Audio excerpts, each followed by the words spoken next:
Graham. And I'm Corinne, and we are Too Talented. Welcome to Too Talented. And we are doing another episode, kind of a little bit more geared towards hiring managers, talent acquisition. But this one in particular, I think candidates would be interested in, because we're going to be talking about how a hiring manager should prepare for an interview, which actually is somewhat similar to how a candidate should prepare for an interview. And I think there's a lot of crossover. Yeah, which we did a podcast on, interviewing from the job seeker, from the person who's being interviewed standpoint. What is that? The interviewee? The interviewee. And now this is the interviewer. And yeah, we're talking about how to interview candidates effectively, some of those best practices. And I think, just one caveat ahead of this. Obviously, there's a lot of different sizes of companies. There's a lot of different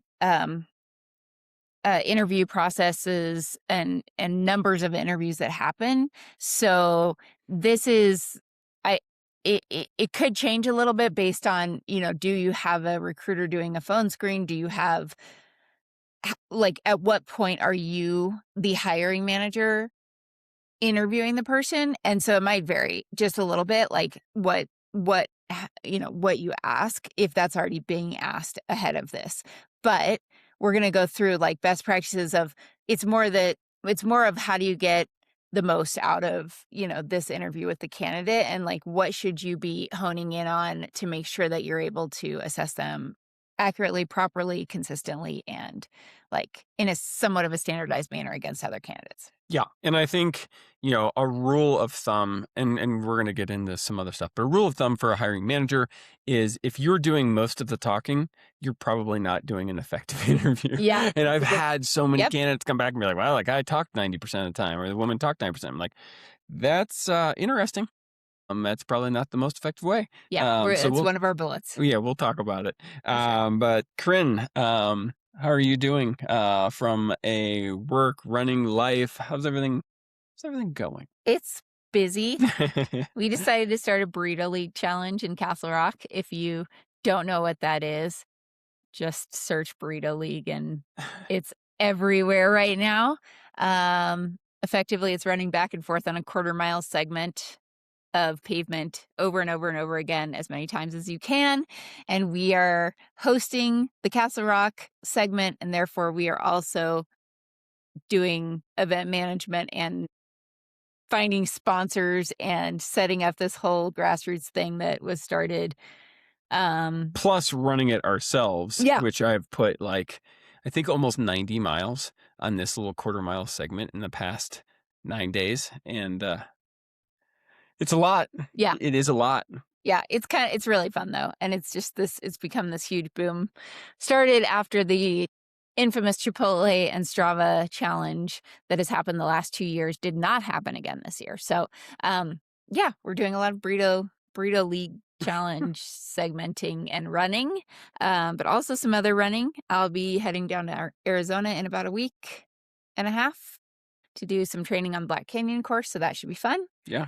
And it's just busy. Work is busy and ramping up, but it's all good. It's, in a way, it's kind of like the urgency of having to put together an event that only lasts through the end of the month is in a way, kind of energizing. Yeah. It's just you have this built-in deadline that you have to get everything ready by. And Yep. so, we're doing a lot. I'm doing a lot of content and, learning a lot in Canva, and we're coming up with merch that's going to be coming out because Women Can is collaborating, all kinds of things, but it's very fun. Yeah. So yes. It's awesome. And getting back integrated into talent acquisition world, is also pretty fun. That's awesome. Yeah. How are you doing? Good. I don't know what I was thinking, slamming for some reason I decided to slam 2 networking events and 5 client meetings in a 48-hour period. And I'm also trying to get out and run on this segment. And it has been a whirlwind. I got home from work at probably 8:30 last night, after starting the day probably 7:45. So I had a long work day, plus I've spent some time running. So I have a similar schedule today. Luckily, it's not going to go so late at night. But it's just a lot all at once. It's good. It's good to have that many people willing to meet with me. But it's a lot. So yeah, just kind of getting through it.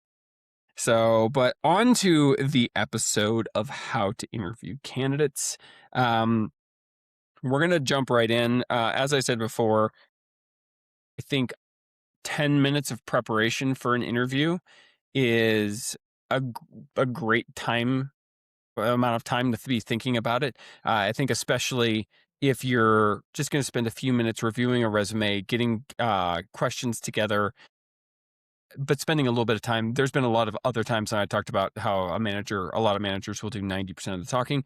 Another thing that I'll have like someone do is like someone call in from their car and do like an interview with them. And once again, I don't think as a hiring manager or a candidate, that's an effective thing. You really need to be able to focus on the interview. And at this point, if you're going to have to call in from a car, do you really need to be part of the process? So really being focused and taking this seriously, I think is important. Hiring manager for sure.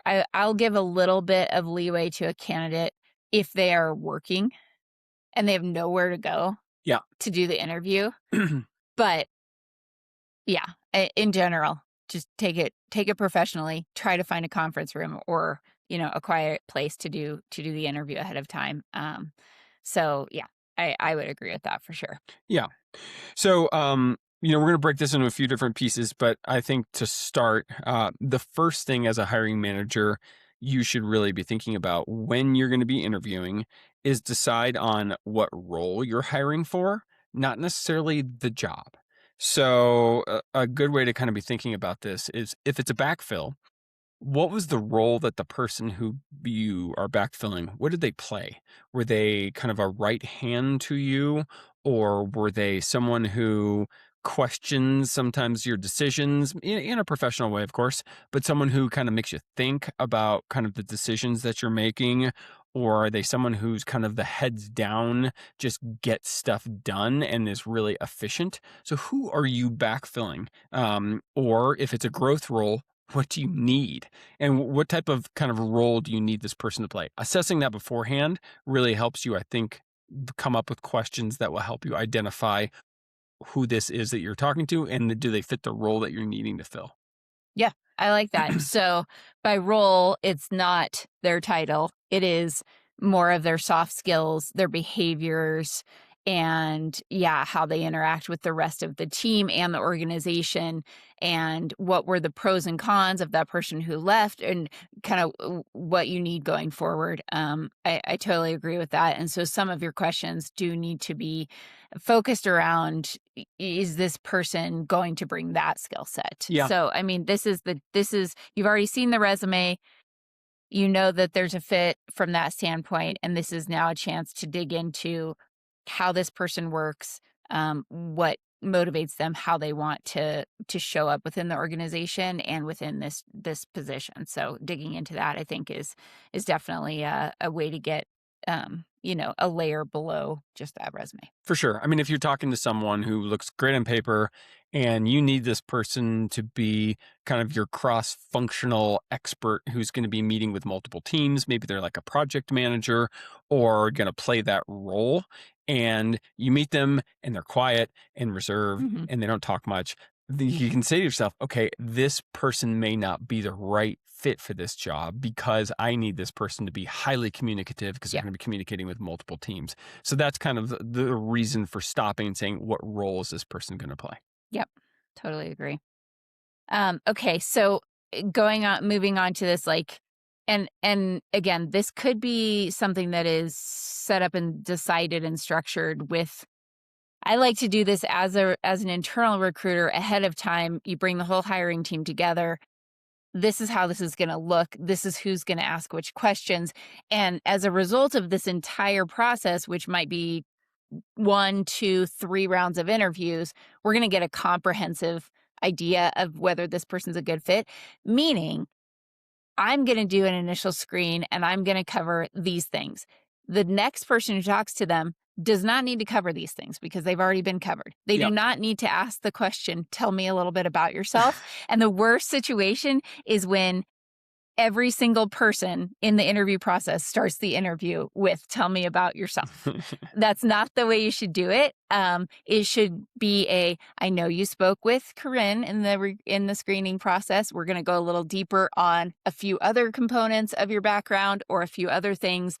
And that really should align to how you as the hiring manager, if you are the direct manager of this person, I think the most important thing is that you got to figure out if you're going to work well together. Yeah.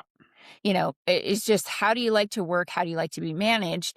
Is that what we're looking for in this? And so some of those, but then the cultural things of kind of, this is, you don't want to talk too much. You want the candidate to do most of the talking, but you do want to make sure that you're clear on how this person fits within the team and what their kind of role, like you're saying, the role is within the team. And so I think you could set that level of expectation up front so that they know exactly, like, this is the team I'm coming into and what it looks like, and this is where I fit within it. And now let's go into, tell me about how you've done that in the past, or how your skill set aligns to completing that kind of stuff. For sure. I mean, I think if you're a hiring team, and let's say you're a hiring team of 4 people, you've got a recruiter, you've got the hiring manager, you've got someone on the team, and then maybe you've got a leader. I think assigning kind of what this person is responsible for. So like, let's say the leader is going to be looking for potential runway for promotion in the future and overall company culture fit. And the person who's going to be a teammate is maybe going to be looking for team fit. And the hiring manager is going to be looking for skill set match. So if you give everybody a specific task, they can develop a few questions around that.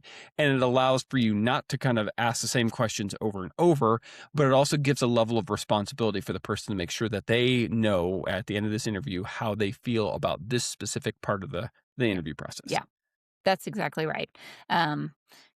If there is a technical interview, you give the person with the most technical expertise that portion of the interview, and you have them ask those hard-hitting questions, and they don't need to really weigh in on whether or not the person is a team player, or if they, on their interpersonal skills, because that's not their role in this interview process. Now, if there's a hiring manager doing all of it, maybe you break out your questions to hit every one of those categories. Yeah, for sure. So, and you can pre-do the questions, and yes, and I highly recommend that. You need to create a template ahead of time. Well, and I think the ability so let's say you have 3 candidates in the mix and you're using one template for everybody. You can then go back after the fact, because after every interview, not every interview, but a lot of interviews, you come off of it going, yeah, that person was great. I really, really like that person. And then maybe you meet somebody else and you're like, wow, that person's great. So how do you really compare people after the fact? Well, if you ask everybody the same questions and you go back and review the answers, you've got your initial either positive or negative vibe.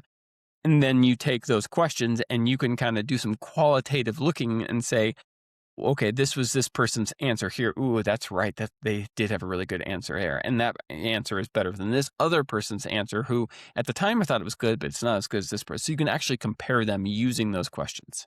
Yeah. And you can take it one step further. I've created templates for hiring managers.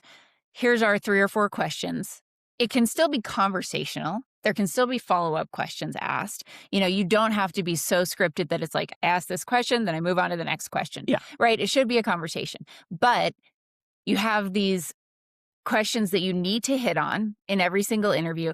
And then you can have a scorecard around them. It can be a 1 to 5. How did they answer this? It can be it can be out of whatever you want, out of a 1 to 10. It could be a, low, medium, high. Just decide on some kind of consistency so that you're essentially scoring everybody against the same criteria and the same metrics. And then you do have that to look back on after you've gone through all the interviews. So that's also important from a compliance standpoint, because you can say, I know that I interviewed all of these people the same way, and therefore I gave them all the same shot. I gave them all the same questions, and I was, essentially non-biased in the interview process. Yeah, I agree with that for sure. The next one is just making sure that you're conducting the interview the same way. So if you bring in one person face-to-face, bring everybody in face-to-face, because you can really compare them. Or if you're going to do a video Teams interview, doing everybody on video over Teams as opposed to a couple people on the phone, a couple people on video. So really having some consistency will allow you to hopefully have a little bit more of a consistent decision. And it gives everybody the same shot. If you invite someone in face to face, you're probably going to have more warm and fuzzies than the phone call you have with somebody else. So I think making sure that you give everybody the same playing field. Yeah. Or it will be it can just naturally be a different type of, conversation. It just flows differently. So I agree with that. And I think that, a lot of times I will do, from a recruiter standpoint, I'll do a screen over the phone intentionally because it removes bias from me seeing the person. And then, but I'll do them all over the phone. But then there absolutely, as a next step, needs to be a video call. And I'll share an example that I recently heard that there was an individual hired for a role at a company who ended up getting let go after the first few days. And one of the reasons was that at the end of the day, they had not interviewed the person face to face. And so they did not know who they had coming in. And that wasn't the reason they were let go. But I think that they decided after that it was a critical thing to meet everybody in person, which, I agree with either. Yeah. In person at the very end, especially, is kind of a non-negotiable. I mean, if it's a remote role, though, it may be tough because they may be on That's the true. other side. And I was hired without meeting somebody face to face in my most recent role, but I did have multiple video calls with 4 or 5 different people. And then, because the role is right now not full time, I think that made a difference as well. I'm not a full time employee. I'm a contractor. Yes, if it's fully remote, just video, whatever you can do to make sure that you see the person. Absolutely. At some point. And to your point, making that a consistent part of the process. Also, don't be a hiring manager that joins a video call and doesn't turn their video on, please. Yes. Like, that's so awkward for the candidate to be part of, because they don't know if they should turn off their video, they should leave it on. They're just on there looking at themselves, answering questions. So just make sure that you give everybody the courtesy of being on video if it is in fact a video call. I agree with that. I mean, I think, if you can't be on video, like, hey, I'm driving right now, guys, so I'm going to be off video. Okay. Feel free to turn your video off as well. Yeah, you can turn your video. Yeah, so like say something. Communicate. Yeah. That's it. Just communicate what's happening right now. Agreed. Yeah. In this same bullet point, we also have the note about listening more than talking. And so just to harp on that again, the point of this interview is for you to learn about this person, not for them to learn about you. There's lots of time for them to learn about you. You can give a brief introduction of who you are. If it is a interview where that is the goal, but the person's already been assessed, then, maybe it's a different story. At the end of the day, like, you're there to hear from the other person and to observe how they answer these questions. And so that should be the main focus. Yeah. I mean, I think if you are trying to do the cultural fit, company culture or team culture, giving them a description of the company culture or the team culture, I think is important so they know what they're getting into. And that's going to answer a lot of their questions anyway. Sure. So that's a part where you can be talking, but you can describe the culture and then say, hey, how does this compare with cultures that you've had in the past? Mm-hmm. So you can get them hopefully talking about the culture that they liked. What was the best culture they ever worked in? That's a great question. What is the best culture you've ever worked in, and why did you enjoy it? Because Definitely. It's so open-ended that you're gonna get a ton of insights into the person from that answer, and also honestly give them a chance to think about what type of environment they really like working in. And they should have already done that beforehand. But that's a really good question because it's so open-ended. And, maybe they also in that bring up their manager and what they liked about them or something. So I really, really like that question. Yeah, for sure. And if you're a candidate listening to this, so think about all the ways that the manager, is prepping for this interview and the suggestions that we make.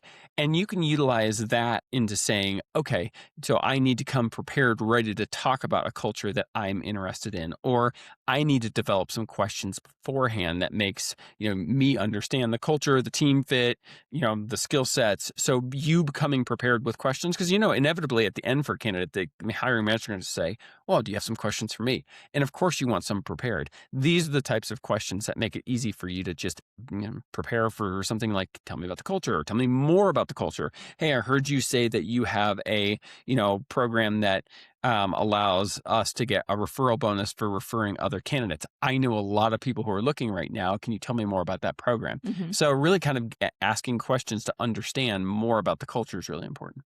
Yeah. I think also as a candidate, asking the person interviewing you what they like most about working at the company is a way to ask about the culture without asking about the culture, Mhm. and really like shine some light into, yeah, getting them to essentially like give you the value proposition of why you should work there, and getting that out of them. And I think, I don't know, I like that question from the candidate side, like, what do you enjoy about working there? Because equally, if you're asking what was your favorite environment to work in to the candidate, it's the same thing back to them, getting them to be very open, and it's broad enough that they could go anywhere with it, and where they go is probably somewhere where the company is excelling in terms of building out that culture. For sure. One of the things, that's an ism that I've heard is hire slowly and fire quickly. And a lot of times I think companies kind of take to heart that they can take their time. They don't need to move very quickly. And I think what I'll say about this is I would have your kind of environment optimized for the rounds of interviews you're going to do. So let's say you're going to do a screen with talent acquisition, screen with the hiring manager, and then maybe like a group call with like a leader and then maybe a team member at the end as kind of the final step. So if you've assessed your final step, having a cadence that moves along and having it scheduled out, I think is really important. I want to make it clear. I think everybody should be able to get a full assessment of every candidate. They should never have to skip steps to, oh my gosh, this candidate might get another offer. I wouldn't worry about that. But I've had a lot of cases where the process is what is taking so long. Approvals for the position, maybe it's not fully approved, or there's a convoluted, hey, just one more step here. Kind of getting that stuff done before you start the interview process will allow you to move quickly enough on a timeline that you're not going 2 weeks between interviews, because that's the stuff that makes the candidate lose interest. And maybe they get picked up by another company. So if you can kind of iron that stuff out before you start, it'll allow you to move quickly enough at a cadence that I think allows you to fully assess somebody as well as move it in, a timely manner. Yeah. Also, from a hiring manager standpoint, if you really like someone, but say you have one or two other people that you want to talk to before you make that final decision, lean on your either recruiting agency or your internal recruiting team to stay in touch with that candidate, Yeah. to give them updates, to let them know, to be a touch point, even if it's just reaching out and saying, we don't have a decision yet, but I just wanted to give you a call. That goes a long way. And so like use the team, even if you want to do that as a hiring manager and say, hey, I have a couple people other people I'm talking to, and you can be open about that, but still, you're still very much being considered. That's all people need. What people hate is when they get completely ghosted or they don't hear anything back.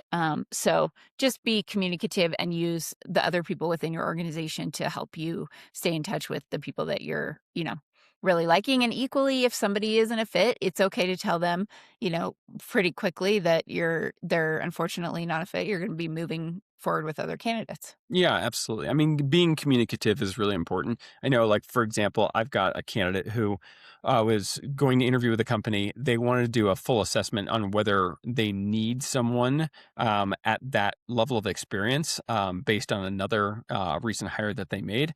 But they asked me to kind of keep this guy warm. So every week on Friday, I'll give them an update. Hey, here's where they're at. Here's what I'm talking about. what's going on with you? Oh, you took a side gig for a little while, but you're still very much interested. Great. I'll be in touch with you in another week or before if I hear something from them. But that little touch point keeps people engaged. And to your point, ghosting is such a bad way forward from either a candidate side or the client side as a hiring manager. Just be communicative. If you're not interested as a candidate or you're not interested in a hiring manager, just be honest with people. I always feel like it's the braver way to go to be able to communicate with someone. So be brave. Yeah, it is.